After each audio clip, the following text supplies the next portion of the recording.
Nakapamili na ba kayo ng mga ihahanda bukas? Sa Maynila kasi nagkakaubusan na ang mga bentahan ng paborito nating desserts o panghimagas. At live mula sa Sampaloc sa Maynila, nasa frontline ng balitang yan si Ian Suyo. Ian, ano ba ang mga mabenta dyan at kamusta ang sitwasyon sa mga mamimili?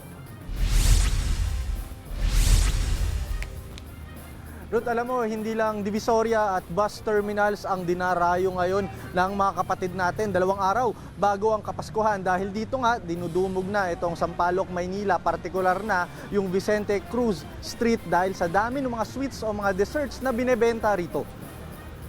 Umaga pa nga lang, napakarami ng mga kapatid natin ang nagtungo rito.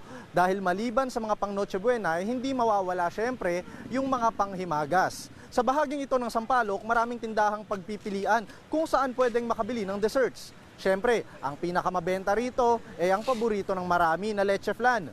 Hindi rin mawawala ang ube halaya, tiramisu, cheesecake, ube flan at puto flan. Bulto-bulto na rin ang bentahan sa ilang mga tindahan rito. Paano ba naman kasi? Nasa 60 to 70 pesos lang ang kada tub ng leche flan. Aabot naman sa 100 pesos ang bentahan ng ube flan. Swak na swak para sa mga kapatid nating nagtitipid pero gusto pa rin gawing kumpleto ang Noche Buena.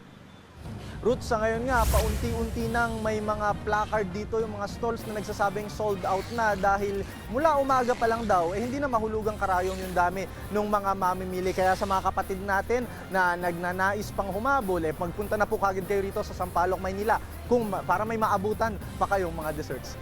Yan muna ang latest mula dito sa Maynila. Ruth? Yan po ang Express Report ni Ian Suyo mula sa Maynila.